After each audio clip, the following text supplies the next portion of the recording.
Champion Kara Lawson, delighted to be with you. Well, it's not 88 straight, but it ain't bad either. 10 consecutive wins to start the season for the number 4 team in America, the UConn Huskies. Meantime, Kara, Coppin State comes into this game in the midst of a brutal stretch of games. Yeah, you look at what they have to do the last 10 games of the year, or the last 10 days of the year. They're here in Connecticut. They go to Wisconsin, to Kentucky, to Texas.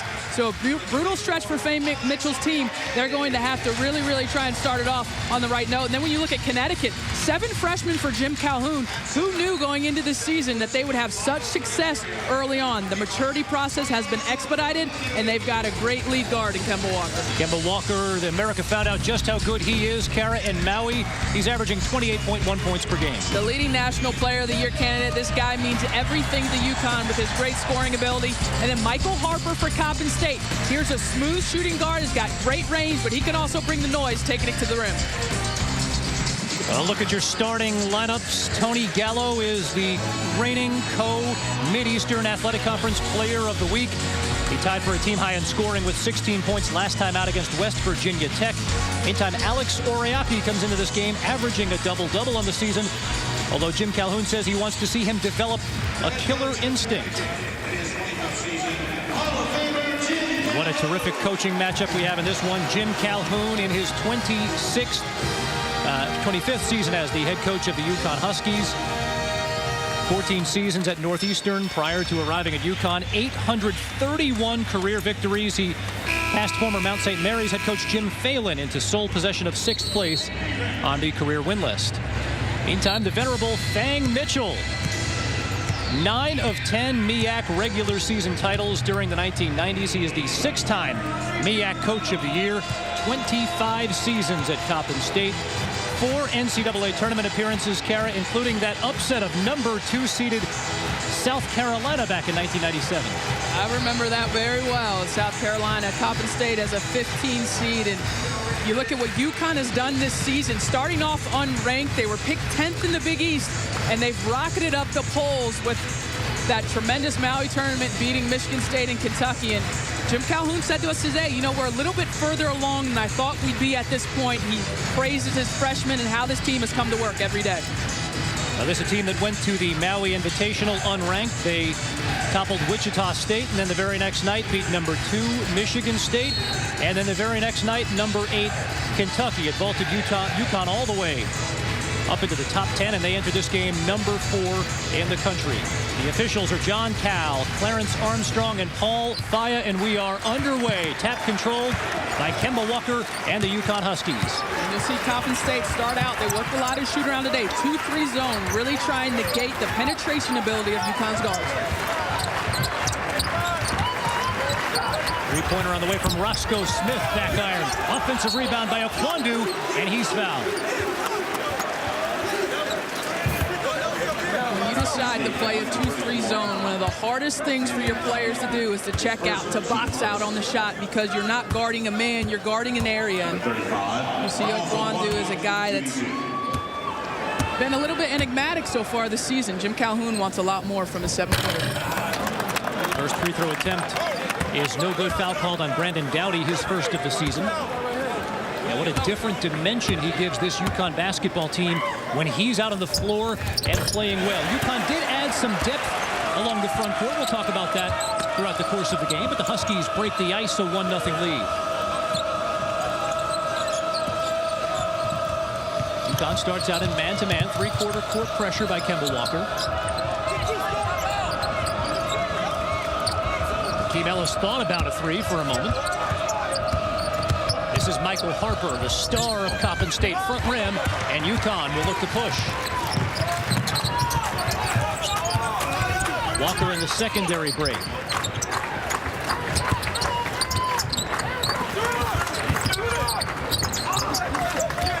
Three-pointer on the way from Lamb. It's a bit too strong, but the offensive rebound again by Roscoe Smith. Second and third effort by Oriaki. No.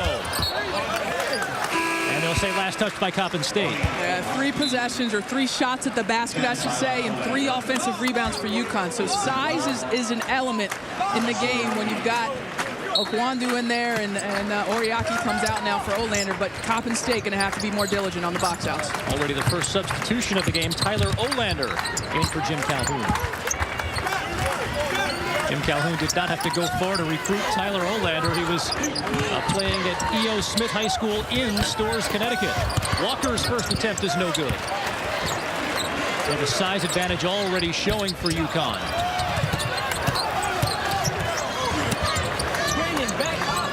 Walker, an open look for three, in and out, and another offensive rebound. That's Lamb, and his second effort is good.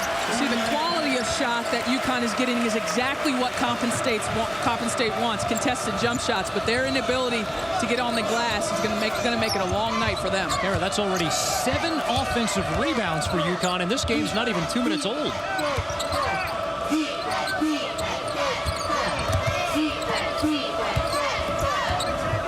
This is Ellis. He'll try a three.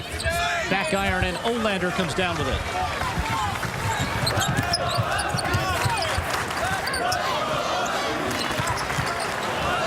Olander's pass is intercepted, and here comes Harper. Open look for Gallo for three, and Coppin State has tied this game at 3. And that's the way they need to play. Push the pace when they're able to get a rebound or get a turnover. Lamb pushing the tempo. He steps on the baseline, and so another turnover by the Huskies. The feel of the game so far is domination by UConn, yet the score's only 3-3. So if you're Coppin State, you shore up that one end, which is boxing out and getting a rebound. And you got to like where you are in that sense. We had a chance to chat with Fang Mitchell at the shoot-around this morning. Such an enjoyable conversation. He said he wants to see his team play hard and play smart. He said it's not always easy to play smart. Always easy to play hard. Not always easy to play smart.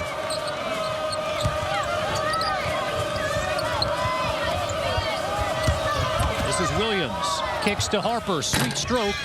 And it's short. Walker pushing in transition. Alley-oop attempt is brought down by Smith. His layup no good. Olander a second effort. Smith once again. And it just rims out. Boy, UConn is dominating the offensive glass. Well, Roscoe Smith is a player that has great potential, and you see the athletic ability that he has. McDonald's All-American coming into UConn as a freshman. He's really impressed with his outside shooting, but his ability to continue to pound the glass from that 3 spot gives UConn great advantage. First foul called on Michael Harper. Here is the 6'8" freshman out of Oak Hill Academy. He's the latest in UConn's pipeline to DC area talent. He chose the Huskies over Georgetown and Duke, averaging 7.5 points per game in this his freshman season.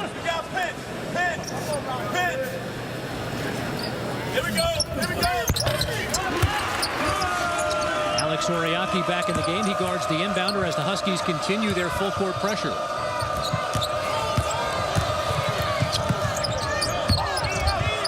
That's Akeem Ellis off the window, and Coppin State has taken a 5-4 lead.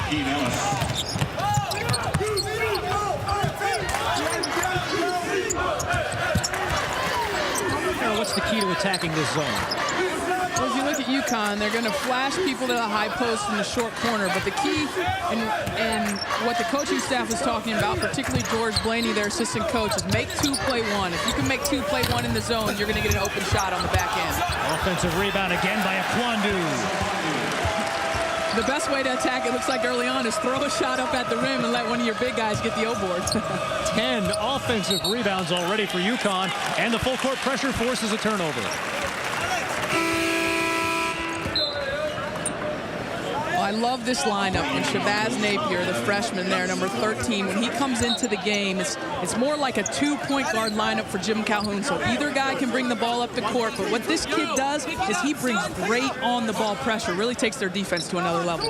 One of those 7 freshmen out of Randolph, Massachusetts, former football player. Although when we spoke with Jim Calhoun, he told us he wanted to see him finish his plays off stronger. Walker passes the open look. Alley-oop attempt to Oriaki, no.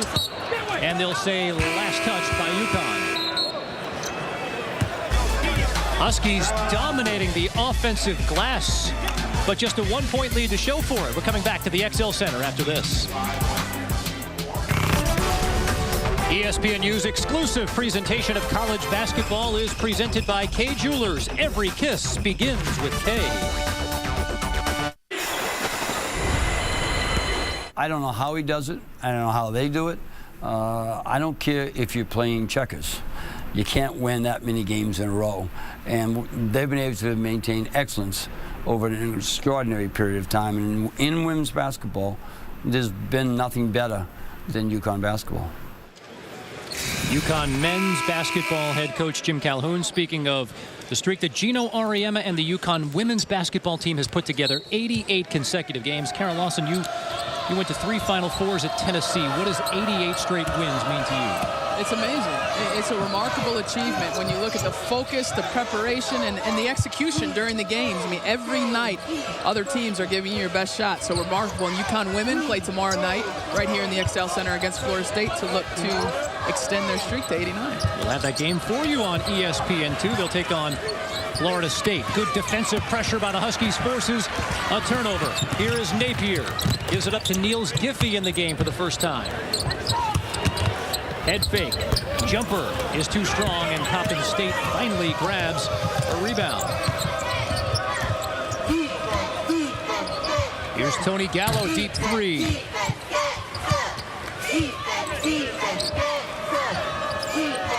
Karen, for Coppin State to hang around, what sort of a game do they need to play? They need to play fast on the offensive end, look to exploit opportunities in transition. But on the defensive end, it's so important that they set their half-court defense. They don't allow UConn to get many easy baskets in the transition game. Down to 14 on the shot clock, and they'll call the foul on Kemba Walker. Czeslovis Kuczynskis has checked into the game for Coppin State, along with Vince Goldsberry. And we see Tyler Olander back into the game for Jim Calhoun.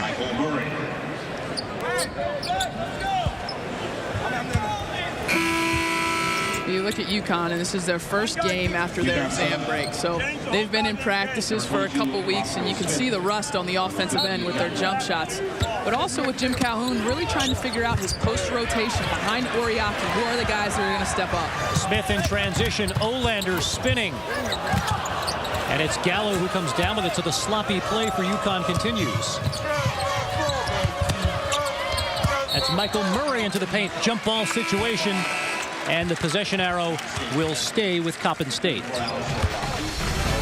Well, on the precipice of history, ESPNU celebrates UConn's record run with 5 hours of coverage, including all the memorable moments on the journey.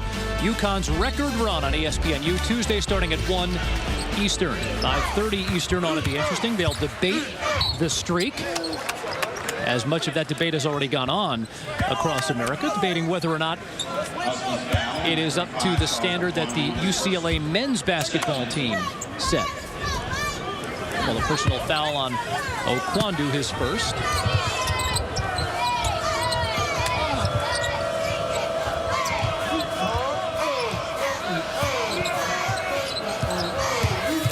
Gallo working on Napier. That's a matchup we look forward to seeing. Two diminutive guards. Corner kick for Goldsberry, no. And it's Okwandu who comes away with it. Napier driving. A lot of contact, and they'll call the foul on the floor. What Napier and Kemba Walker provide for you, particularly in transition, is that ability to get into the lane. Talked about Jim Calhoun wanting Napier to finish a little bit better, but he sees the floor very, very well and is able to attack and draw the defense.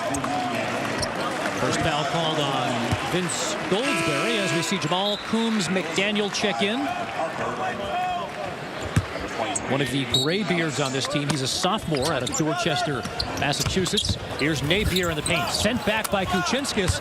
And Coppin State, Karen, is playing well on the defensive end. Well, they are. And they've kind of got a handle there on the offensive boards, which plagued them early on. Goldsberry, no. Neither team exactly lighting it up from the field here in the first 6 minutes and change as Napier back irons a 3.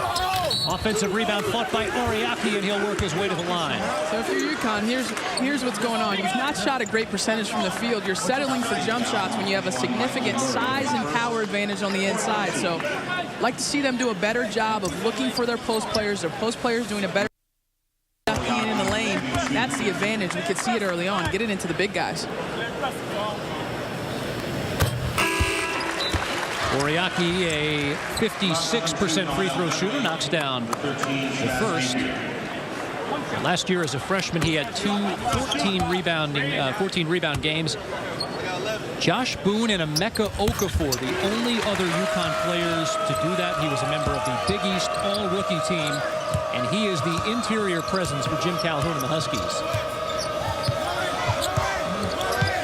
When you play against Coppin State, you better be ready to handle a steady diet of ball screens. Whether side ball screens or high picks, your big people have to come out and show. 15 on the shot clock. Goldsberry, a lot of dribbling. Here's Harper, another look, and his first field goal.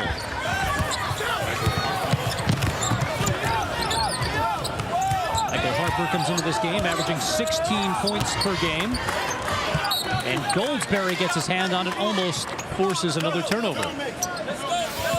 Michael Harper, a tremendous shooter, and he comes off the screen. If he gets his shoulder square to the basket, he's got an opportunity to knock it down every time. Nice little drag out strong there with lifting that guard and getting a great look at the basket. Here's Donnell Beverly in the game for the first time for UConn. Down to 10 on the shot clock. Beverly recognizes. Pass is stolen, and Harper looks to push. Gallo an open look for three, and Coppin State has taken a 10-8 lead. Yeah, that's the way they have to play. Anytime they get a rebound, push the pace, they get a cross match, they'll be able to find one of their shooters, or UConn's not back in transition. Second three-pointer of the game for Gallo as Oriaki gets one and a chance to make it three. Great job pushing the pace here by Michael Harper. And Gallo's a guy that can play off the ball as well, can be proficient from beyond that arc. But what did you say about UConn has to do? Get into the paint. That's where the size advantage is. No shot against Oriaki one-on-one for these Coppin State defenders. Kemba Walker back in the game for Jim Calhoun. You know, Alex Oriaki is really a key piece as his team enters Big East play, and they've had great success early on, taking a lot of threes, but when you get into the Big East, you've got to be able to pound the paint, and he's going to be key as they open up their Big East schedule. At Pittsburgh is the first game for UConn in Big East play.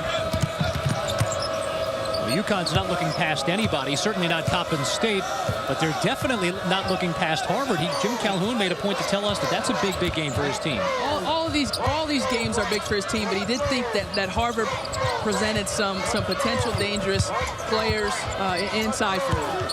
Tommy Amaker and the Crimson as Coppin State gets into the lane. Free throw line jumper is no good, and UConn goes the other way. Huskies have already substituted 11 times in this game. So Calhoun looking for the right blend as the pass is turned over by Goldsberry. Well, it's been a hot shooting start for Tony Gallo. A pair of three-pointers that has Coppin State hanging around, down by just one.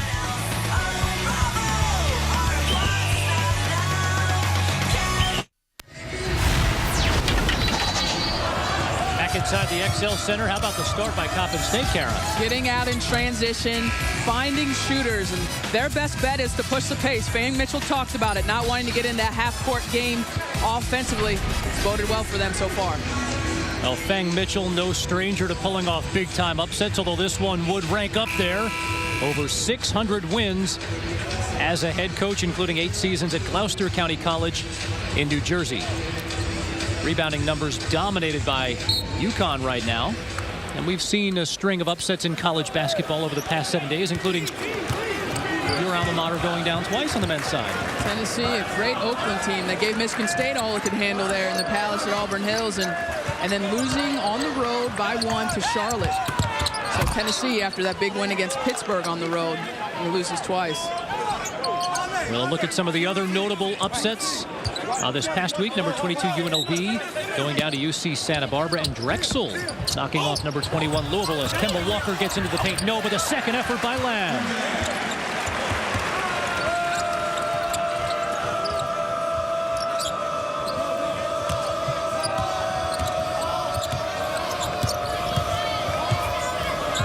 Rebounding advantage heavily in favor of UConn. Second chance points as well. Free throw line jumper by Doty, no. He gets his own board. Jump hook in the paint, no. How about the second effort, that time by Kuchinskis, and Coppin State again within one. That's good stuff for Coppin State. Doty and Kuchinskis working really, really hard down in the paint. Coppin State extending its zone as Walker drives. Basket will count, and a foul.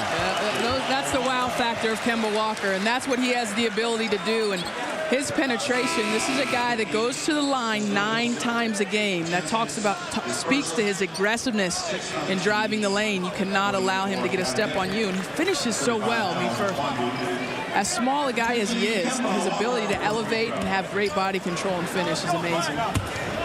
Gaudy statistics, and yet, Kara, it may be what he does as a team leader that may make him as valuable as anything for this UConn team. Well, I talked to Kemba Walker this morning, and the one thing he focused on going into the summer was his leadership. He knew that there would be a young team. Again, 7 freshmen that Jim Calhoun has, and so getting his teammates to understand how hard they have to work to be a successful team, particularly playing in the tough Big East.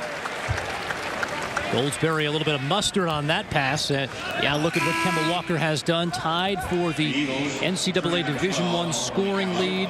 225 points through 8 games. That's the most in school history. And, of course, he electrified the nation with that performance in Maui. And to me, when you look at what Kemba Walker has done thus far, it's his percentages that jump off the page. Here's a guard that shoots a ton of contested jump shots. He's shooting over 50% from the field, over 40% from the line. He gives you, 90% from the line and 40% from 3. That's just remarkable when you're the focus of the other team's report every night. A contested 3, and Walker's done it again. Right on cue, right on cue. And what Kemba Walker does, I think, better than any player in the country right now is make those tough twos, make those contested jump shots with the hand in your face. 6 points for Walker right now, and UConn has opened up its largest lead at 7. Here's Harper right back at you, and what a sweet stroke he has. Yeah, he can stroke it. Harper can stroke it. You give him a look at the basket, and he's squared up. He will knock it down almost every time. The scoring has picked up a bit. Here's a Kwandu. Offensive board by Smith. Walker will try again, and he has the hot hand. Game changes when Kemba Walker comes in the game, just to feel the confidence of his team on the offensive end. Gallo driving. Smith got a piece of it. UConn will push. Here's Lamb in the open court. Lefty layup, and a chance for a 3-point play. Lamb can be so dynamic in transition. He's really smooth, long-armed guard, does a great job. 5 rebounds a game, but look at this athleticism. And he's a guy that has a high ceiling and that has the opportunity as the season goes along. I think he can be the guy that helps this team improve, because he was very impressive in the preseason and has kind of struggled out of the gates as a freshman, but very, very talented scorer. Freshman out of Norcross, Georgia. And he has a bit of a past with Jim Calhoun. We'll get into that. At least his dad does. Huskies in the midst of a 12-3 run to open up a 10-point lead.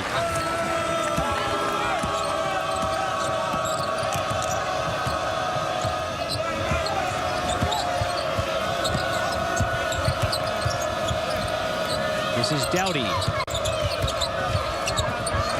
Pass is stolen by Kemba Walker. And he'll throw it down with one hand. And Fang Mitchell wants to take a timeout. Kemba Walker doing a tremendous job of igniting his teammates. You look at that, get into the passing lane, show it and take it away, and the emphatic throwdown. It's pretty good for the little guy.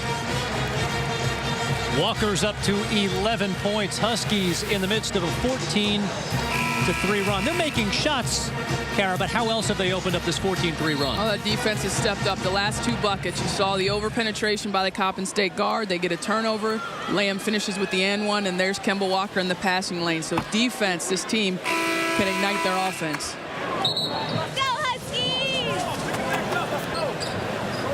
You know, one of the best traits you can talk about of players is how they compete. You know, are they a competitor every day in practice?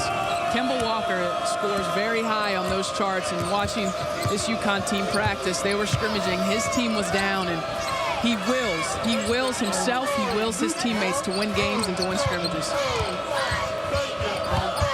He told us it's about getting to practice early. He said it's about getting to class early for his UConn team. It's one of the big differences between this year's group and last year's team as Gallo's deep three hits the front of the rim.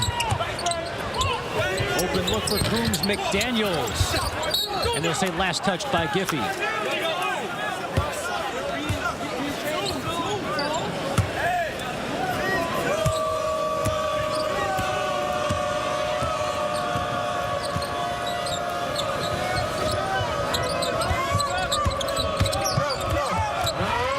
Simpson loses the handle, and UConn looks to go the other way.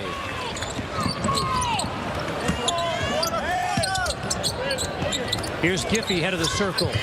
Good ball movement by the Huskies. Lamb fires and hits.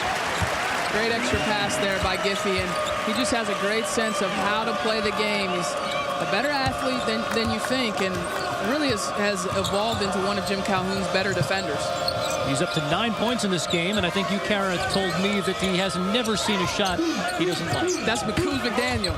Coombs McDaniel really likes to shoot the basketball. You saw that. He came in, he got the top of the key three.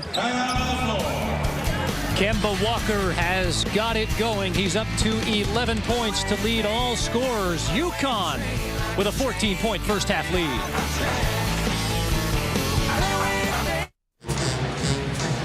Kevin Connors, Kara Lawson inside the XL Center in Hartford, Connecticut. UConn a 29-15 lead. ESPN, the home court of college hoops.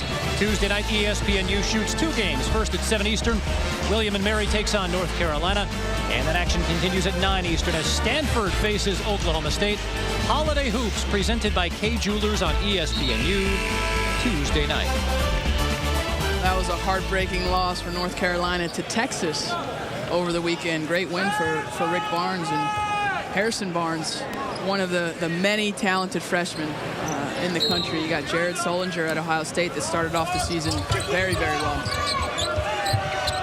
UConn started the game 3 of 19 from the floor as Akwandu sends one into the Huskies bench. Since then, they're 7 of 9 from the field. They've turned up the defensive pressure, and it's led to easy scoring opportunities in transition.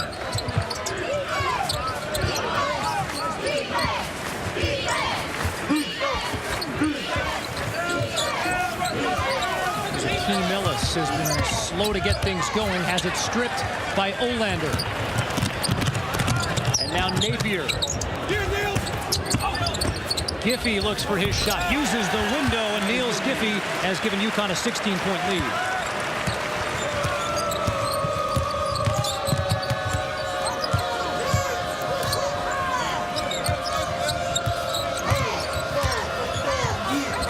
Where do you go offensively now for Coppin State? You know, it's tough because such a staple of their offense is ball screen. And UConn has turned it up. Their bigs are hedging out. Their wings are getting over the screens and being really active and forcing the turnovers.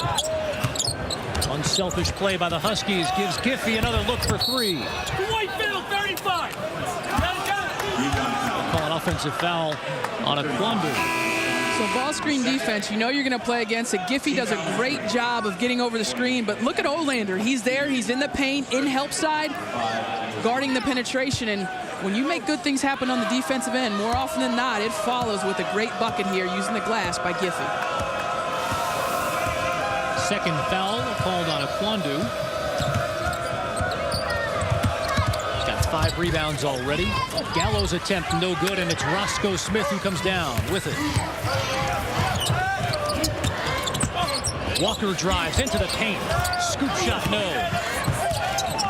Smith, good look, and it's sent back. Big time block by Doughty.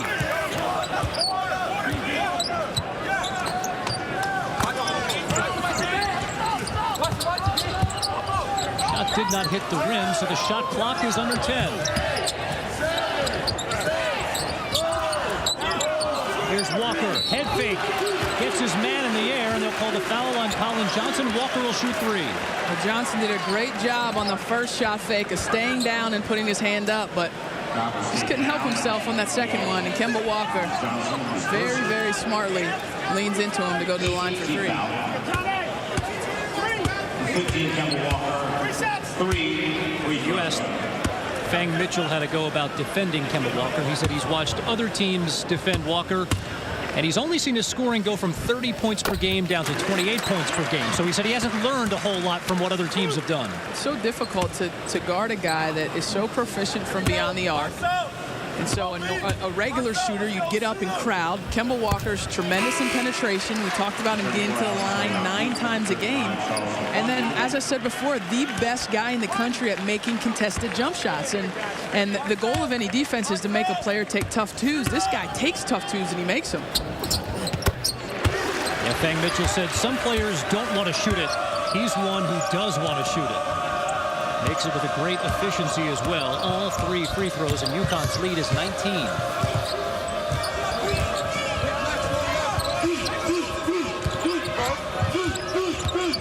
Hakeem Ellis, crossover dribble into the paint. Reverse scoop, no. And UConn again giving Coppin State one chance and one chance only. Here's Napier. A bit too much that time and called for the offensive foul.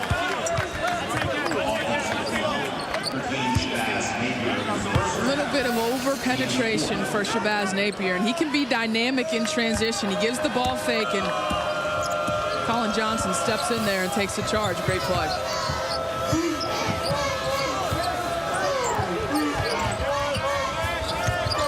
Coppin State in the midst of a scoring drought as they'll call the foul on Napier again. So 2 straight plays, 2 straight fouls on Shabazz Napier. You look at Napier, and you love his attitude. You love his competitiveness. He's UConn's best on-the-ball defender. Will really get under you. But as a freshman, he has to learn when he can use that physicality on the perimeter and when he can back off.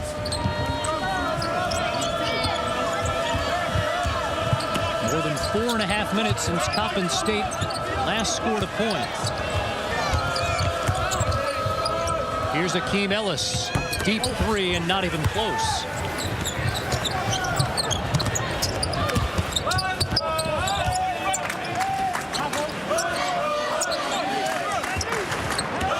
Kemba Walker hands it off. This is Roscoe Smith and now Donnell Beverly.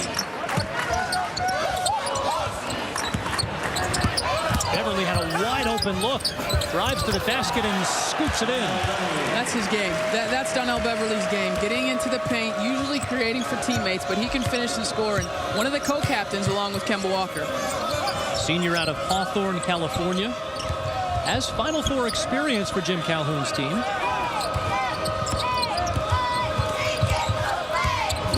Williams tripped up, no call. Baseline jumper off the mark by Doughty. And again, Coppin State one and done.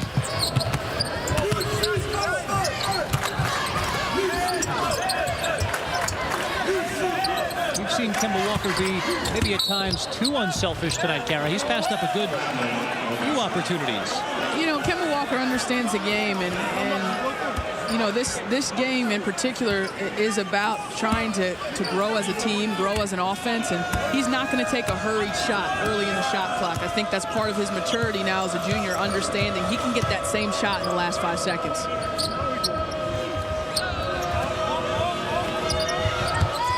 Williams fires a 3, and the drought continues for the Eagles. Walker pulls the trigger that time. Bit short, but he follows up his miss. A bit too hot on the dish. Well, Donnell Beverly, one of the seniors on this team, passes up the first look, takes the second. And UConn well in control.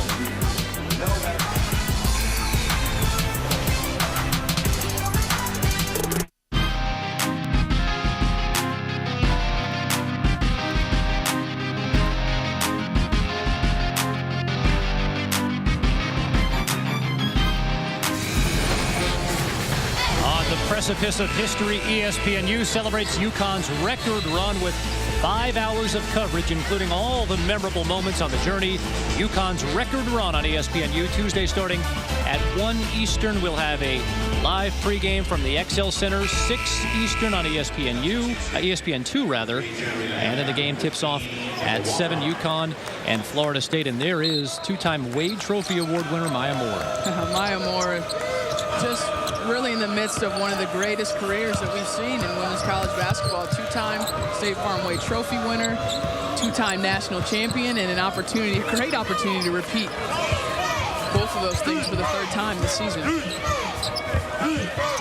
What's incredible about that, Kara, is that there are players on that UConn women's basketball team who have never lost a college game. The juniors have played 2.5 seasons and have never tasted defeat. Just so many elements of that streak and that record in the women's game that we'll talk about as Goldsberry misfires. So many elements of that streak that are just absolutely staggering.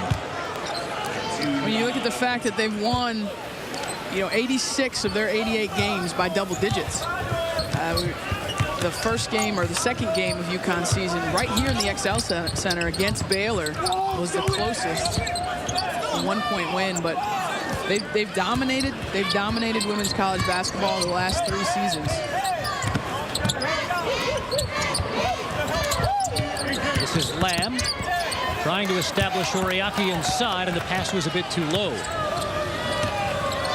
Well, anything for points for Coppin State. Their drought now continues. They've gone 7.5 minutes without a point. Oriaki in transition lays it up and in, and UConn in the midst of a 25-3 run. The big man can run. He can run the floor. He's averaging a double-double this season, and Jim Calhoun said today, I want to see some more scoring from Alex tonight. This is a game with his size, with his strength. He should dominate in the paint. Williams, an open look. A lid on the rim for the Eagles.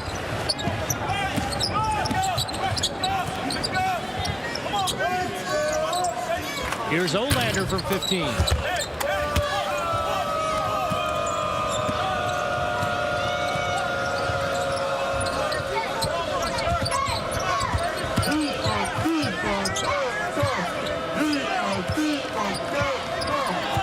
Very watched by Lamb.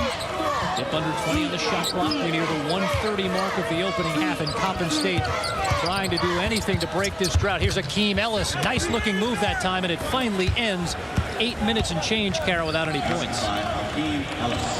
When you look at UConn this season, I mean, one of the areas they've really improved from last year is on the defensive end.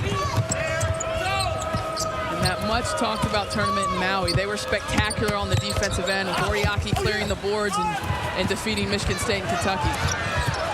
Good defense that last time by Smith, who was unable to come away with it. Well, coming up at the half on the Kay Jewelers halftime report, Dave O'Brien and Carolyn Peck standing by. They'll have much more on how John Wooden's pyramid of success factors into the UConn women's basketball team streak, and the Kemba Walker-Maya Moore comparison ought to be interesting.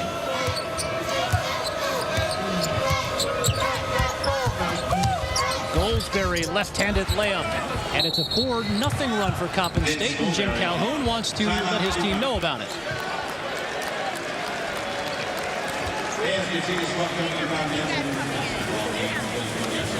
Well, it is a 25-7 run for UConn, Kara, and the Huskies have gotten out and run. We started with their defense. You see Kemba Walker there up in the passing lanes, poking it away. Great help defense here by Olander. And that results in another basket for UConn. And protecting the nail, that's something that Jim Calhoun talked about. The nail in the middle of the court, not allowing teams to get into the paint. And this is a team that if they want to be successful in the Big East Conference moving forward, because the level of difficulty is going to improve, it's got to be on the defensive end. And we are going to see for the first time in his UConn career, Enosh Wolf check into the game. He's a 7'1", 260-pound center from Göttingen, Germany. He just joined the team. He was playing this fall at Wilbraham and Monson Academy, a prep school in Wilbraham, Massachusetts. First practice of the season over the weekend. First walkthrough today, and first game action right now. And first shot attempt by Wolf. Second effort, no. And how about Coombs McDaniel fighting for the rebound? Well, 2 good looks for the big guy. One of the things about Enosh Wolf is he enters into the conversation. We talked about the one unknown for Jim Calhoun rotationally right now is the post. And you've got Okwandu, you've got Wolf, you've got some guys now that can compete. Very skilled big man out of Germany. Goldsberry kicks. Baseline jumper by Antonio Williams. Junior out of Poughkeepsie, New York, by way of Monroe Community College. Walker back at the other end. Can't beat the clock. But the UConn Huskies on a big run to close things out. 25-9 to close out the first half. Kemba Walker leading the way. UConn a 38-21 halftime lead.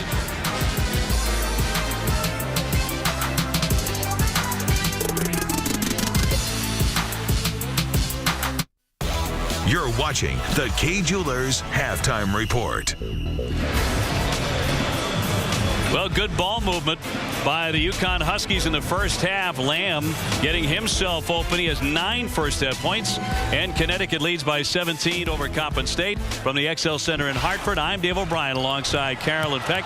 And on this court tomorrow night, the UConn women are going for 89 consecutive wins, which would be the all-time record in college basketball history. Of course, Gino Auriemma has already equaled the great John Wooden with 88 in a row. That was yesterday in Madison Square Garden against Ohio State. And so now John Wooden and Gino Auriemma will forever be closely associated with the art of winning.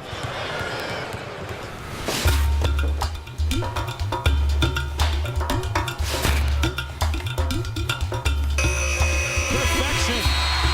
78-0. Connecticut has won the national championship again. Johnny Wooden has won another national championship. Their 7th in a row. I developed something you may or may not have heard of called a pyramid of success. The last 10 years or so, I've kind of come to appreciate and study more what they did, how they did it, and making it work on the court.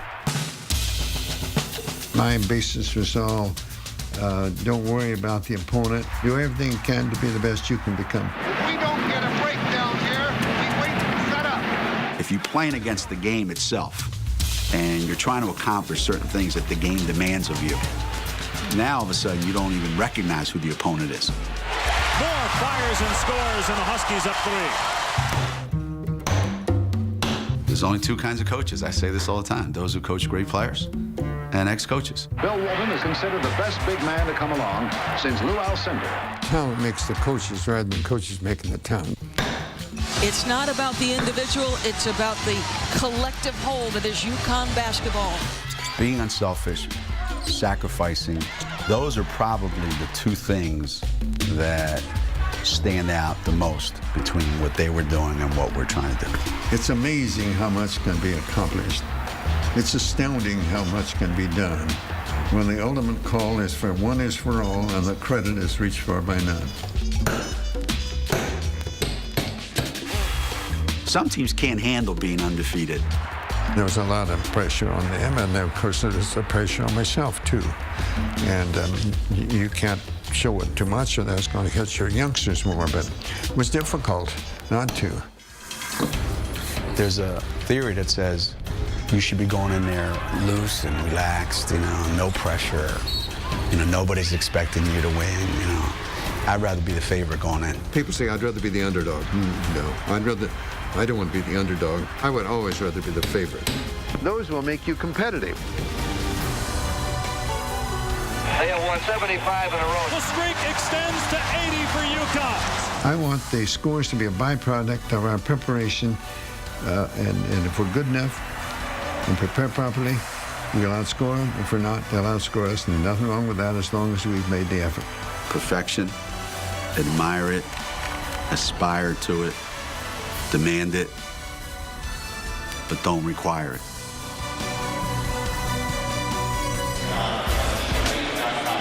Carolyn, you can't help peace but be struck by the strong similarities between these 2 gentlemen, John Wooden and Gino Auriemma, in philosophy and in work ethic and in values, when on the surface they wouldn't appear to be all that close. But the similarity between both coaches is the one thing that Gino said: great coaches, they coach great players. There's 2 kind of coaches, and the ones that don't have the great players, they're not coaching anymore. And as Gino has said many times, he has Maya and the other guy doesn't. Well, he's had some great players. He's had players like Tina Charles, Renee Montgomery. He's got Tiffany Hayes right now to go along with Maya Moore and some young freshmen. he's assembled a great group of talent.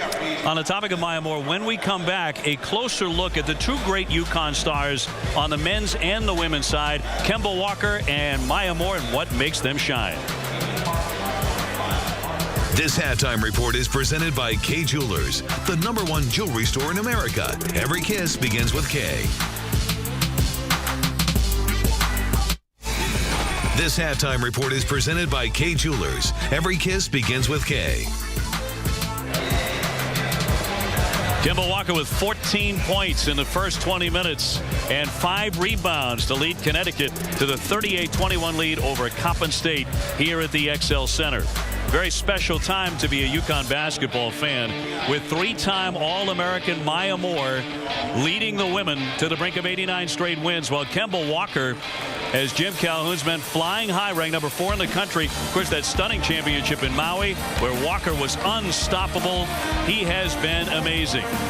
And Carolyn, as a coach, you always knew the difference between a real good player and a great player, like a Maya Moore or a Kemba Walker. Can you talk about the attributes that make them at the top of the charts right now? Well, I think the biggest thing that makes you go from good to great is that you've got great talent, but you're not afraid to be unselfish. You make the rest of the team around you better. Both players do that. They have that drive, that competitive nature that they have the ability to spread throughout the rest of their team. And when the game is on the line, they both have that uncanny knock, that ability, that knack to elevate their game. I mean, we saw that with Maya getting 30 against Baylor, took over that contest in the second half. Kemba Walker certainly did a lot of that in Maui as well. Well, in watching this game today, the UConn Huskies were struggling to get their offense going. Kemba Walker stepped up and hit some tough shots. Both he and Maya Moore have the ability, when their team's struggling offensively and they need that basket or they need that defensive stop, both players are the ones that really call their own number.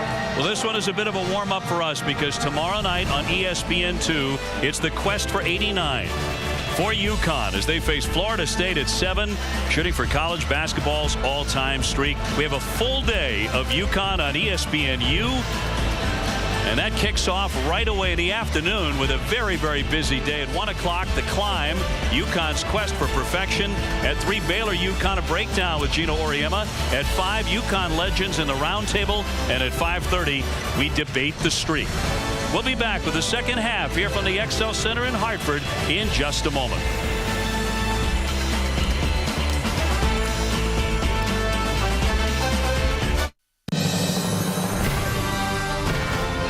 Welcome to ESPN's Holiday Hoops, presented by Kay Jewelers.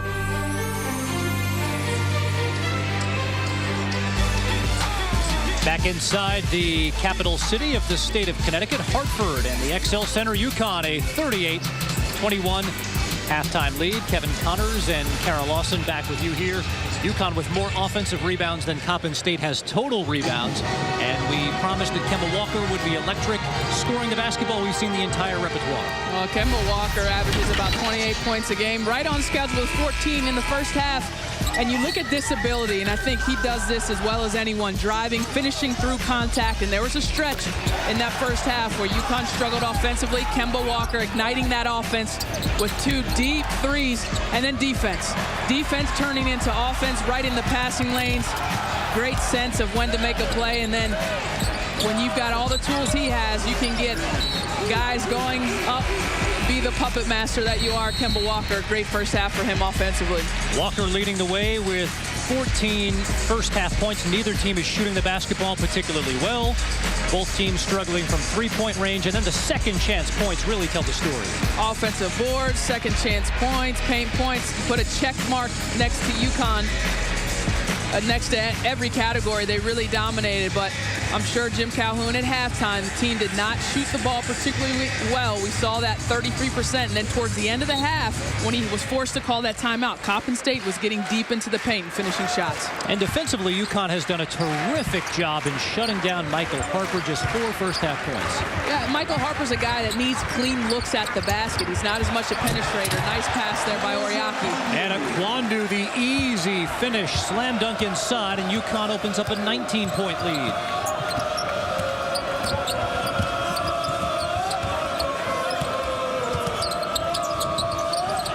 Roscoe Smith and a host of others have done a terrific job in shutting Harper down. Akeem Ellis no, and Smith the rebound.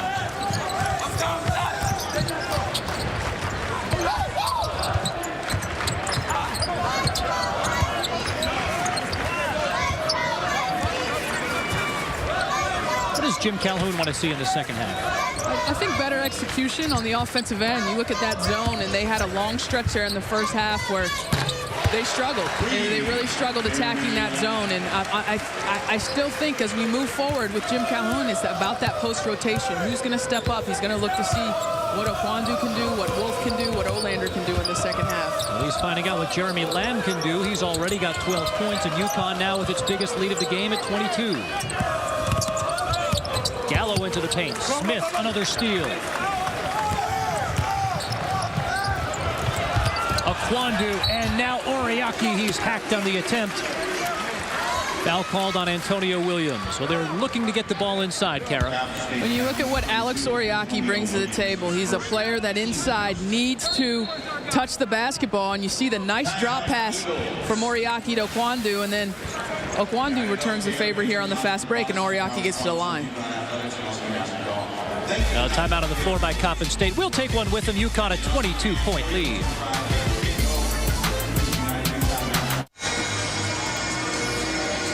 Kevin Connors, Kara Lawson, UConn Huskies a 43-21 lead on Coppin State early here in the second half. Well, this afternoon, Dr. Susan Erbst was named the new president of UConn. She was previously the executive vice chancellor and chief academic officer for the University System of Georgia. She is the college's first female president and is scheduled to start in July. And there is Dr. Erbst taking in tonight's game. And a couple of decent athletic programs that she walks into here now as the new president. A couple of decent athletic programs, and you look at the success overall. I mean, when you look at what UConn football has done this year, winning the Big East Conference, qualifying for the Fiesta Bowl where they'll play Oklahoma. So a great deal of success for the athletic department that she walks into. As Oriaki rattles in both free throws.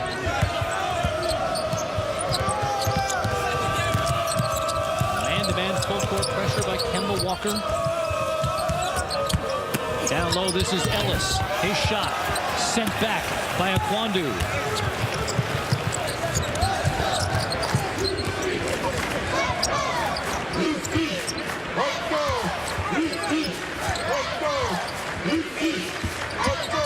Walker backdoor cut and a good-looking feed, and Lamb throws it down.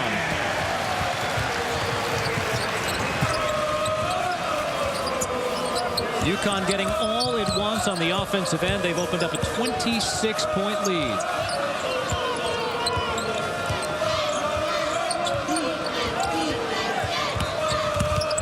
Gallo driving. Ellis will try a three. And he finally gets it to go. The junior out of Brooklyn, New York, by way of Herkimer County Community College. And Roscoe Smith at the other end. Roscoe Smith, so active in transition, and one of the areas where he is very, very strong. Weak side defense. We saw him block a shot there a couple possessions ago, but a guy with great upside at the three position. Gallo off the high screen. Open look from the corner, and one of the few open looks for Michael Harper. Can't give Michael Harper that open look. UConn has done a great job staying attached to him, not getting him clean looks at the basket. The salutatorian at Milwaukee Custer High School, Michael Harper, says he plans to be a crime scene investigator. As Walker tries a three.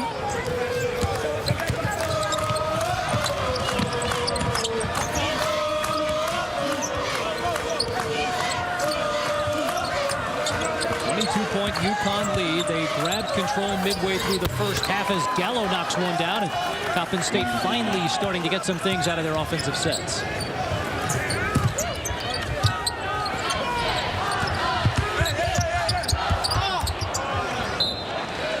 Lamb leaves it off, and they'll say last touched by UConn. Entering the game for the Eagles, we're having Vince Goldberry. Vince Goldsberry, the point guard for Coppin State, comes off the bench. Their sixth man does a nice job of setting up their offense and getting guys shots. So we'll see if they can continue the success that they've had the last couple possessions on the offensive end.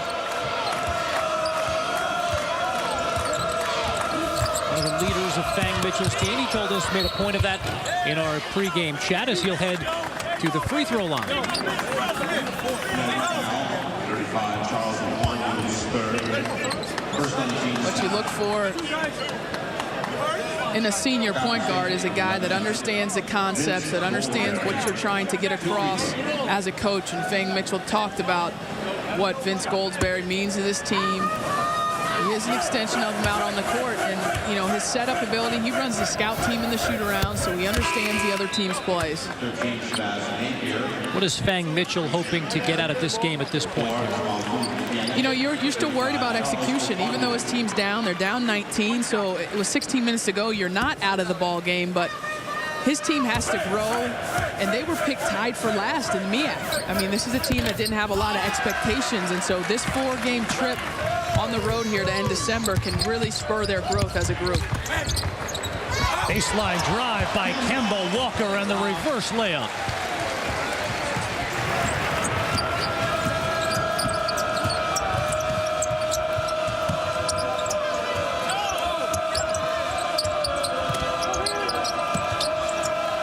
Corner three by Gallo rattles in. Gallo leads all Coppin State scorers with 11. Smith, corner three. No, Oriaki keeps it alive.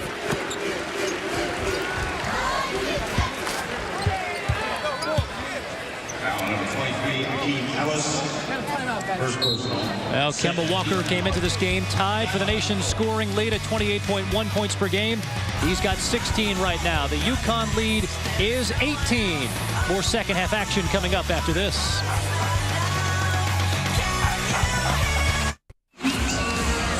Kevin Connors, Kara Lawson, Holiday Hoops, presented by Kay Jewelers. Kara Lawson, let's go inside the play. Well, Coppin State been 2-3 zone most of the game, and here they go man-to-man. What does UConn do? They run 1-4 high. We've talked a lot about John Wooden's influence in the UConn program on the women's side. Well, how about the men's side here? Nice back door for Jeremy Lamb and Kemba Walker, recognizing that. And that 1-4 action, UCLA cuts, very reminiscent of what John Wooden ran. And you look at Connecticut passing the basketball tonight. They've been very proficient, shared the ball very well. Jim Calhoun, 2005 inductee to the Basketball Hall of Fame.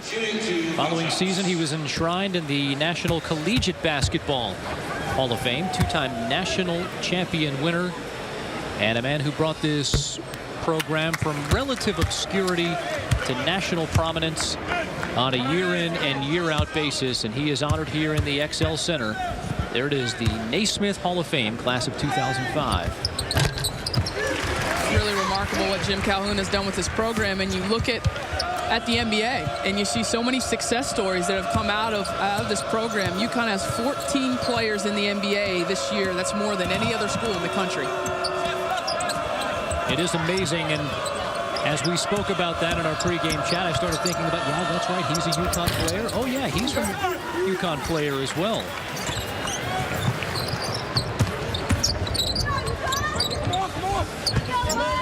A lot of the UConn men's players still come back in the fall to play pickup with the current team. You'll see the likes of Ray Allen or Karan Butler still holding court over there at Gamble Pavilion. A great thrill for these guys to play with them, but also shows the commitment. I've always said, I think a lot of the success of your program is, do your former players come back? Do they care? Are they invested in the program? And you certainly see that with the UConn men's program. As Coombs McDaniel misses a three.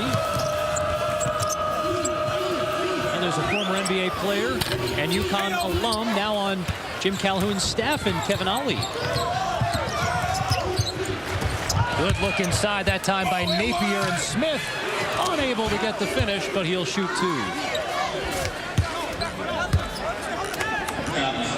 68-year-old Jim Calhoun, he signed an extension in March. How about this, Kara? Under Calhoun, UConn's record before January is now 206-23 against non-conference teams.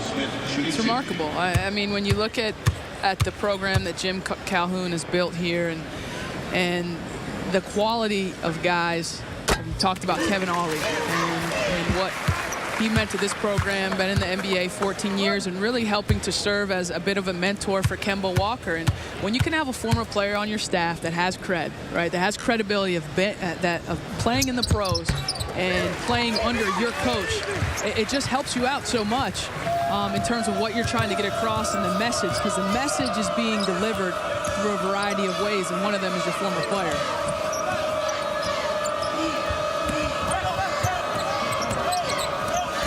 Goldsberry behind a screen, and it'll stay with Coppin State. And yet what I thought was most interesting when we spoke with Jim Calhoun is he said he feels like a 6th grade teacher. 7 freshmen on the team, Kara. They were bouncing around, shoot around, jokes, always smiling, laughing. This team has fun. They have fun playing together. Kemba Walker talked about how much fun they have off the court and felt like that really helps their chemistry on the court. And what a contrast from the season ago. The season ago, this was a team that really struggled. And when you look at gorgeous feed by Napier, and Walker finishes. Great pass by Napier. But when you look at what this team was not able to accomplish last year, I mean, they really struggled in close games. They struggled on the road, and those things to me are indicative of chemistry. How close are you? How willing are you to battle adversity together? And it's been a different story this year as they've been undefeated. Baseline jumper too strong, and everything continues to go UConn's way. Smith. Good presence of mind by Napier, and he'll reset.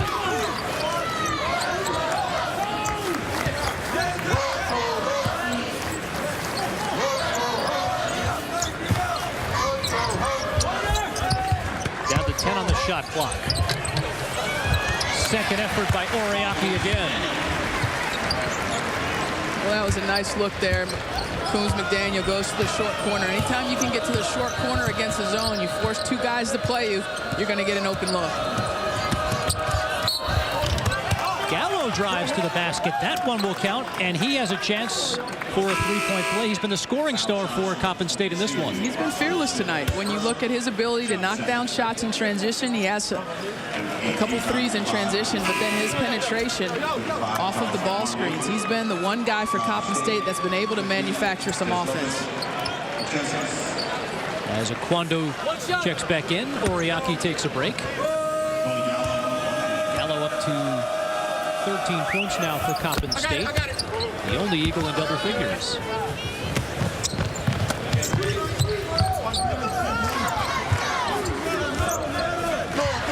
The road gets no easier for Coppin State. They'll head to Wisconsin on December 23rd, at Kentucky December 28th, and then they close out the new year at Texas.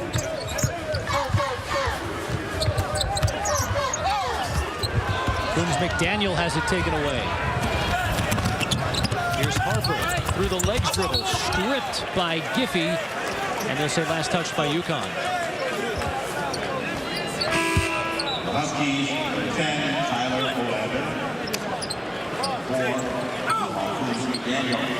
Olander checks back in. UConn a 22-point lead as we near the 12-minute mark of the second half. This was a 13-12 game with 11 minutes to go in the first half, but since then it has been all UConn.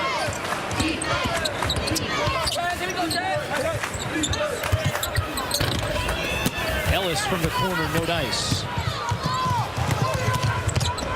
Napier gives. Walker.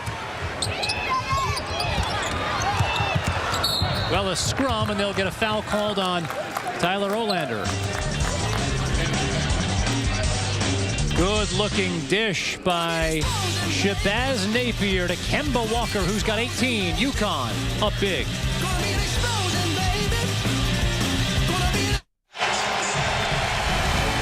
On the precipice of history, ESPNU celebrates UConn's record run with 5 hours of coverage, including all the memorable moments on the journey. UConn's record run on ESPNU, Tuesday starting at 1 Eastern, 3 o'clock Eastern. We'll review the Baylor-UConn game with Gino Auriemma. And how about a list of some of the programs in Division I with both undefeated men's and women's teams? Oh, you look at Duke, and their men play tonight. A great game tomorrow night between Duke and Xavier women. And Syracuse men's team, Jim Boeheim, 11-0. Should be a great Big East battle. I know the Big Ten has a strength in contending teams, but the Big East is no slouch, and they've got a great number of teams, including UConn, that I think have surprised some people out of the gates. Pitt was a top 5 team early on in the season. Louisville in the top 25 until the upset this past week. Villanova, of course, Jay Wright, year in and year out, has the Wildcats in the top 25. Now to 5 on the shot clock. Ellis just has not been able to get it to go, but the offensive rebound kept alive by Kuchinskis. You have a team with 7 freshmen for Jim Calhoun, and they will get their first taste, their baptism in the Big East basketball by going to Pittsburgh. And I talked with Kemba Walker this morning, and I said, what do you say to those guys and preparing them for Big East? He said, there's absolutely nothing I can say to them. They have no idea how physical and how fast the game's going to be when we get in conference play. Kuchinskis working on Akwandu, and Akwandu has something to say about that. Well, and from the Coppin State perspective, they're seeing a team right now that's number 4 in the nation, and this will help them for their league play. Absolutely. Number 4 team in the country, a player that's been the best player in the country in Kemba Walker. Oh, what a 3 by Tony Gallo that time, beating the shot clock.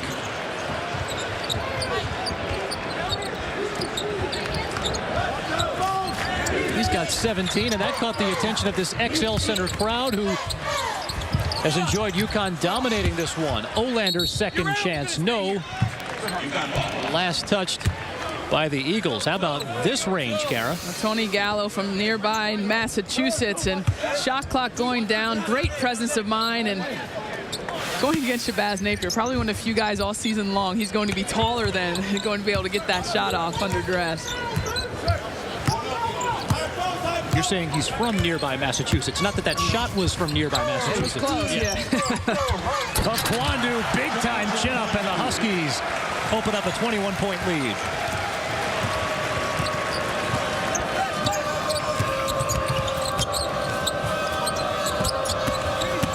Here's Akeem Ellis. A lot of contact that time, and Ellis good body control.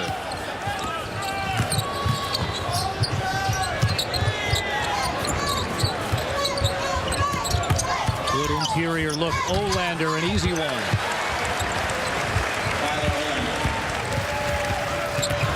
First 2 points of the game for Tyler Olander, a freshman, one of 7 on Jim Calhoun's team. As another one right there was whistled for the foul. That's Niels Giffey.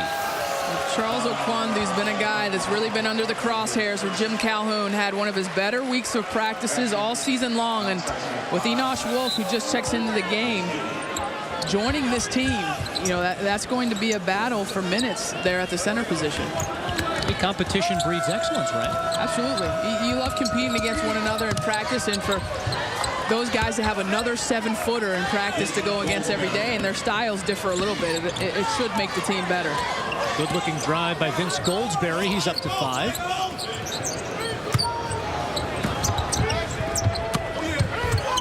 There's Akwandu down low, and the big fella, Enosh Wolf, his first 2 points of the game. First 2 points of his college career as well. 7'1", 260-pound center. Eligible for his first practice on Saturday. This is first game action.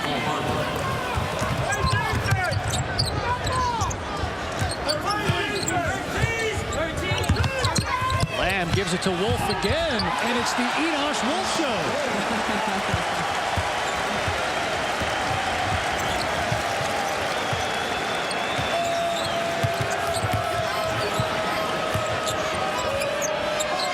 Open look by Akeem Ellis, and the shots are starting to fall for Coppin State. Ellis has 12. Gallo has 17. That's Niels Giffey missing a close one. Well, Enosh Wolf scoring on the last 2 possessions. Not bad for a guy that just stepped onto campus on Saturday, had his first practice yesterday on Sunday, and is already suiting up and having an impact. Made it right in time for the team picture, as we saw this morning. Yes, they held the team picture for Wolf to come back. Well, Enosh Wolf A 7-footer. How about that? 7-footer to 7-footer high-low, and UConn enjoying their new center.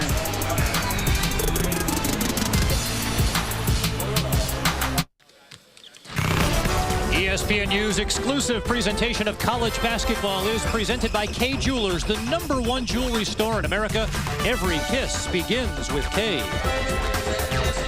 Kevin Connors, Kara Lawson, UConn a 66-48 lead on Coppin State, and we've seen the big guys on UConn on the same page. Well, attacking the zone, and Coppin State has played zone all night. You see the nice dive there by Wolf, and Okwandu comes into the gap, draws the middle defender in the back of that 2-3 zone, and you know, that's picture perfect when you talk about a high-low being the zone. Speaking of perfect, there are the UConn ladies, Caroline Doty, who's out this season with a torn ACL, and we'll look forward to watching them play tomorrow night against Florida State. 88 consecutive victories. So much has been made, Kara, about, you know, is it equal to the task of the UCLA men's teams and John Wooden's teams of the early 1970s? Where do you stand on that? It's hard to compare eras. If you're talking about, you know, players from different eras, whether it's Kobe Bryant or Michael Jordan or, you know, Tim Duncan versus Bill Russell, I think it's hard to compare at different times. What it is a streak of remarkable length for both teams, and it should be respected and held in the same light as an amazing feat by two programs that have had great impacts on their sports. Czeslovis Kuczynskis knocks down the free throw. He's up to 3 points.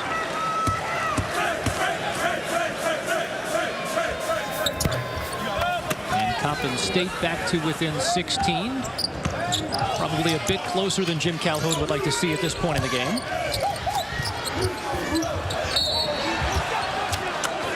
Oriaki was fouled on the floor by Kuczynskis. What's remarkable to me about Wolf is how in tune he is with the team already. I mean, to come in like he's done with one practice and come in the game and have a feel for his teammates and high-low passes and getting in the gaps in the zone. I mean, he has a great understanding of fundamental basketball. Three-pointer from the corner, way off by Roscoe Smith. And suddenly Coppin State has a chance to make this a 14, even a 13-point game.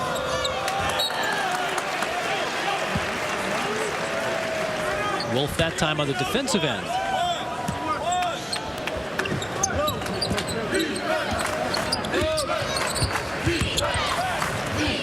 Open look for Ellis. Akeem Ellis a 3, and Coppin State is within 13.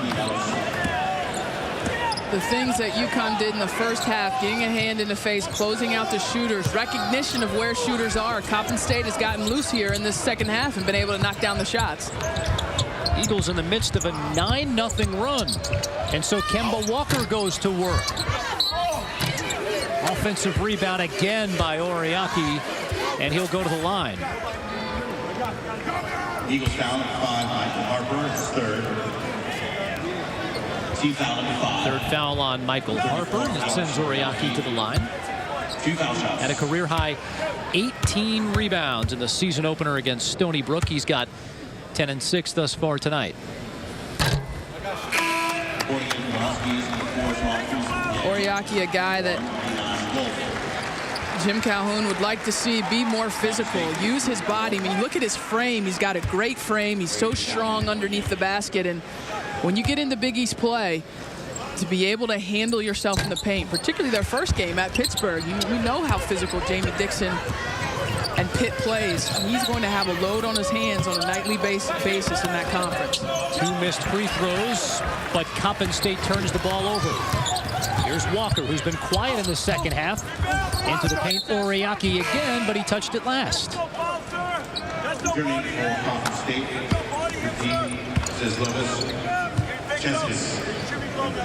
Jim Calhoun continues to plead his case to Clarence Armstrong.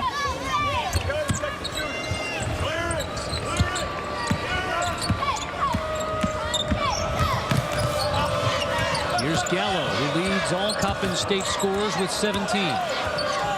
Here's where UConn needs to take the reins again defensively. We saw in the first half they were sound defensively. that's what turned the tide. And boy, and look at Fang Mitchell on the sidelines. Really wanted a call that time.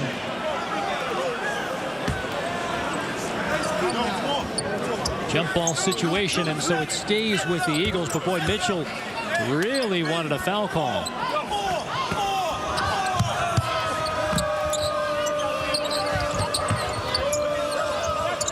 Ten on the shot clock. 5 on the shot clock. Goldsberry kicks. 3 for Harper. Coppin State within 10. Well, Coppin State, the success has come in going to the small lineup. You see Akeem Ellis, he's playing the 4, so their pick and pop action has been good. They've got 4 ball handlers and 4 3-point shooters on the court. Skip pass. Here's Lamb from 16. In the first half, the high pick for Coppin State involved a post player. Now it involves number 23, Ellis, a guard. So if the post player hedges, he's going to pop back and have an open look at the basket right there. Has it right there. He tries a 3, too strong. But it's Goldsberry who comes down.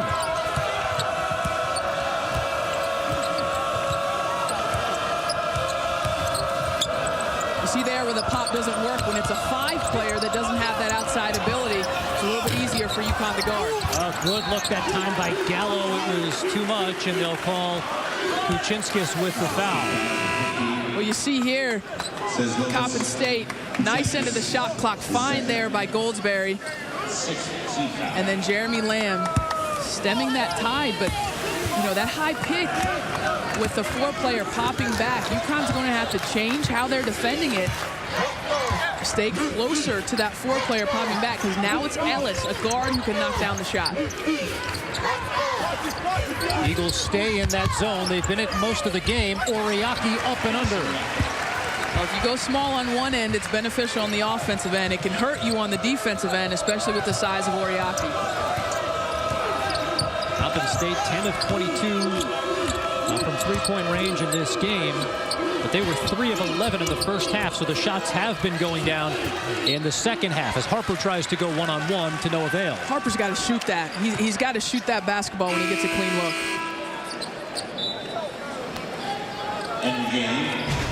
Well, ESPN, the home court of college hoops. Tuesday night, ESPNU shoots 2 games. First, 7 Eastern, William & Mary takes on North Carolina. And the action continues at 9 Eastern as Stanford faces Oklahoma State. Holiday Hoops presented by Kay Jewelers on ESPNU Tuesday. Walker muscles it up. He'll head to the free throw line.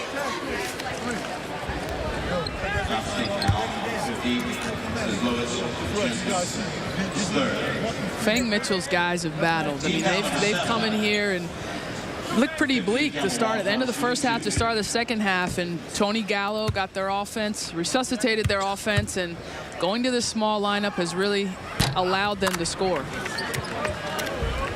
Well, Fang Mitchell made no bones about what this game is and what the next 3 are. Wisconsin, Kentucky, and Texas all on the road. He called it a grueling stretch. He says we'll need it for league play, but he also said, listen, this is a selling tool for recruits. Players love to play in front of big crowds, love to go on the road and have the crowd against you and match yourself up against one of the top teams in the country and one of the top players in the country.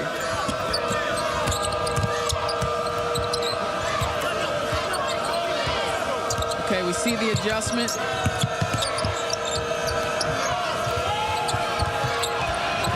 Now some indecision for Coppin State. Good effort by Kuchinskis getting on that one. Ooh, and almost an opportunity for a 3-point play, but Goldsberry will head to the line. Well, once a blowout, Coppin State has made this interesting. They're down by 14. One of the ways Coppin State has gotten back in the game, a 1-4 high pick and roll, and you'll see the defensive adjustment here by Connecticut on the defensive end. We see the screen happen, and Jamal Kuz-McDaniel is going to pick up the ball handler. Lamb will now take the 4 player. When you have same-size players with length on the perimeter, that can allow you to do that. And so the substitution by Jim Calhoun and that minor adjustment takes away really a high percentage scoring play for Coppin State the last few possessions. Eagles were being blown out of the building here in the XL Center. And they pulled to within 10 points.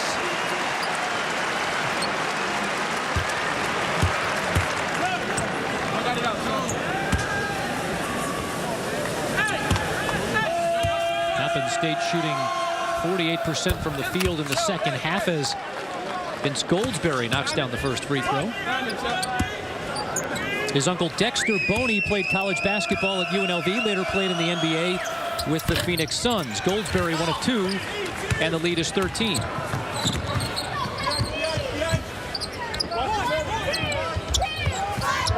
Little defensive adjustment by Coppin State here. They go to the 1-2-2 zone to give UConn a different look on the offensive end, and love the aggressiveness of Okwandu. And you know, he's been a guy that's been enigmatic so far this season, had his best week in practice, and we're seeing the fruits of his labor here tonight offensively.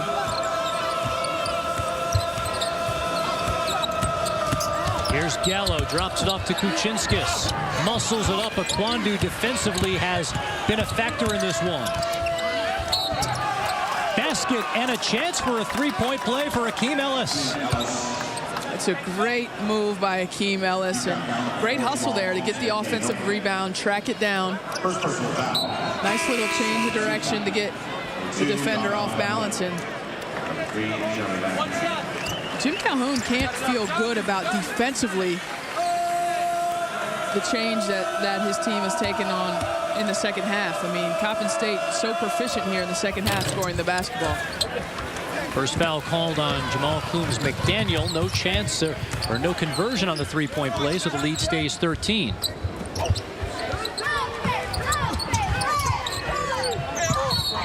Well, they try to trap Napier in the corner, and a bit too much body that time by Kuchinskis.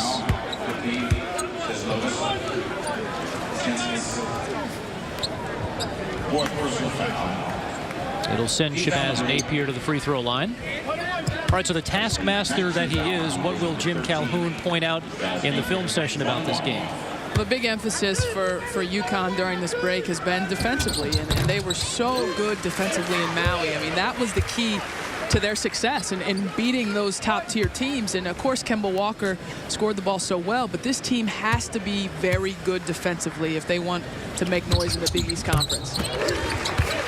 Both free throws go down for Napier. His first 2 points of the game. Came into this game averaging a clip under 10 points per game, so he's well off his mark.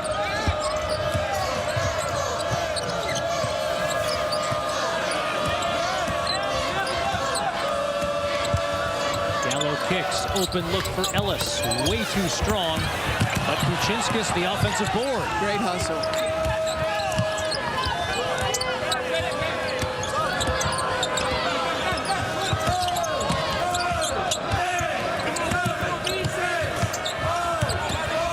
Step back three from deep. Michael Murray a three.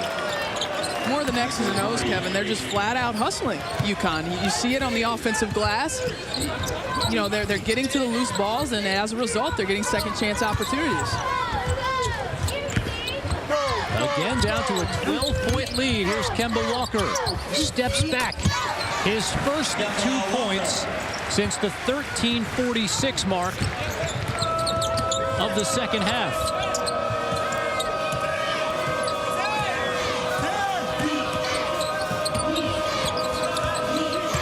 Afford to take as much time if you're Gallo here. You are down double digits.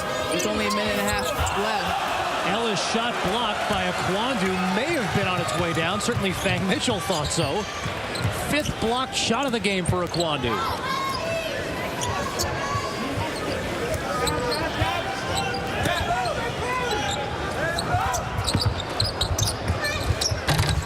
Baseline jumper rattles out for Coombs McDaniel. Under a minute to go here. It's Akeem Ellis in transition, has it stripped, but they'll say he's fouled on his way up.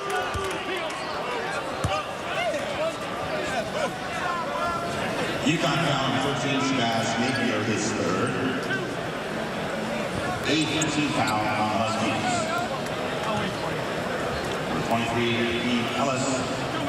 Akeem Ellis, the junior out of Brooklyn, New York, by way of Herkimer County Community College. One of the few Coppin State players with family members here, although the coaching staff told us that they got about 30 tickets. UConn needing to maintain that home court advantage, I guess, Kara. Well, a lot of guys on this Coppin State team from up in around this area in the Northeast, and so it's great to have their family and friends come out. And you have to be impressed with what Ellis has done in the second half. I mean, his aggressiveness, his ability from that 4 position to knock down open shots has really been impressive. Ellis has 17. Gallo has 17 to lead all Coppin State scorers. Here's Coombs McDaniel. Second chance, no. And the Eagles look to push. Goldsberry driving. Gallo a 3. Ellis the offensive putback.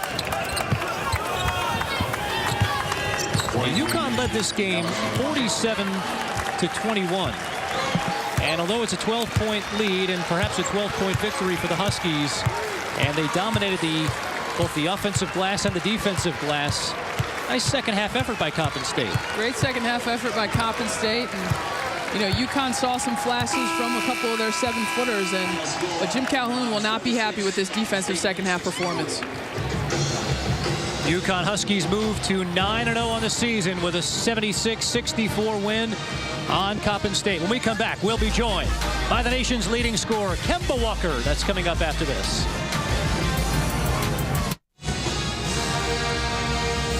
Back inside the XL Center in Hartford, Connecticut, the UConn Huskies, number 4 team in America, a 76-64 victory over Coppin State. The leading scorer in Division I college basketball, Kemba Walker, standing by with Kara Lawson. Kara? Thanks, Kevin. Kemba, you guys are up 47-21. Got out to a great stretch, but what changed in that second half in order for Coppin State to get back in the game? Coppin State just, stuck with their game plan offensively, and they made a lot of threes, and I think we kind of played to the score a little bit, and we were fortunate enough for Tom to be on our side.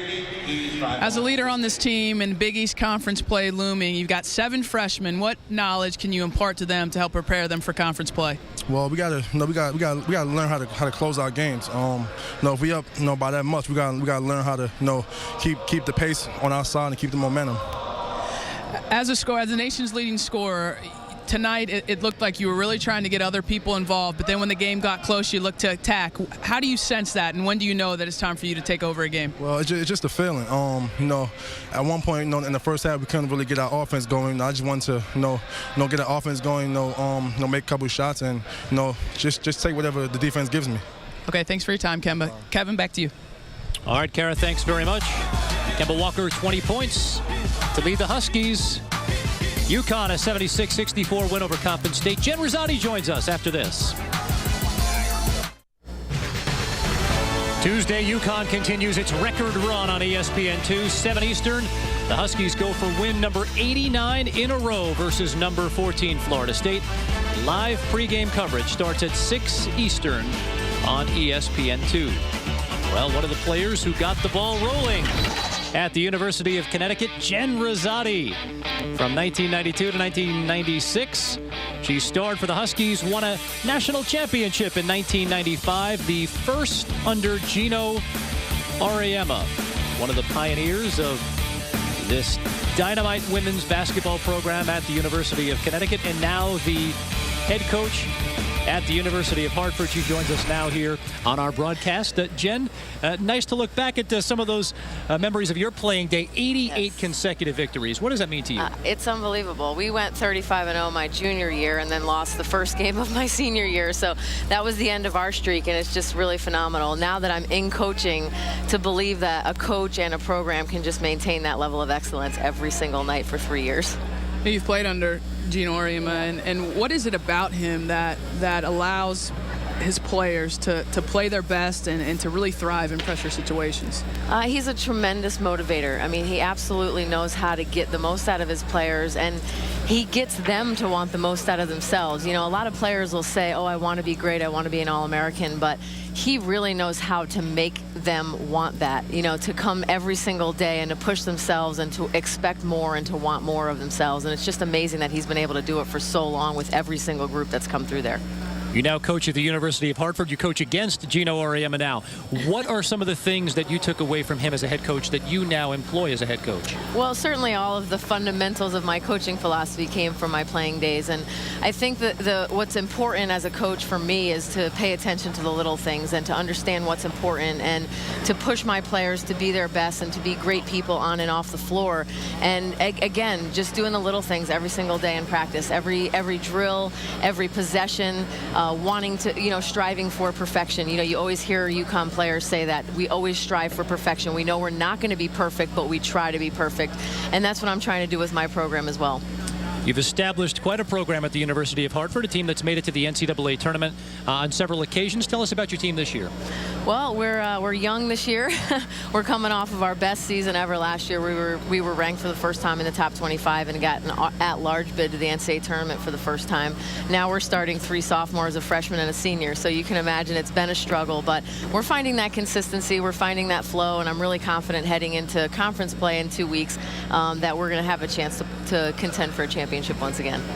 Will you have a chance to be here tomorrow for the potential record breaker? I won't. I'll be on my way to a road game, but I will be there in time to watch it. So I won't be in the gym, which I'm not really allowed to be at the games anymore because I'm another Division I coach. Although I'm sure I could get an exception here. And my girl Sue Semrau, I coached at USA Basketball with her this summer, so I'm feeling for her. I wished her luck, but I don't really want her to win. She knows that. I'll be rooting like heck for UConn, but I'll also be rooting for it to be a great game. In these situations, you want players to play their best. I want those Florida State kids to come out and play their best and give UConn everything they've got. But at the end of the day, I'm definitely going to want UConn to win that basketball game. Well, we know you can catch the game tomorrow, 7 Eastern on ESPN2. We wish you the best of luck the rest of this season. Jen Rosati joining us here. We'll put a bow on our game coming up after this. Tuesday, UConn continues its record run on ESPN2 at 7 Eastern. They'll go for win number 89 in a row versus number 14 Florida State. Live pregame coverage comes your way 6 p.m. Eastern. Number 4 UConn, a 76-64 win over Coppin State. They stay undefeated. For Kara Lawson and our entire ESPNU crew, I'm Kevin Connors. Coming up next on ESPNU, it's the 2010 R&L Carriers New Orleans Bowl. Ohio versus Troy from the Superdome in New Orleans. For more information, log on to ESPNU.com. The preceding has been an exclusive presentation of ESPN, the worldwide leader in sports. Good evening from Hartford, Connecticut.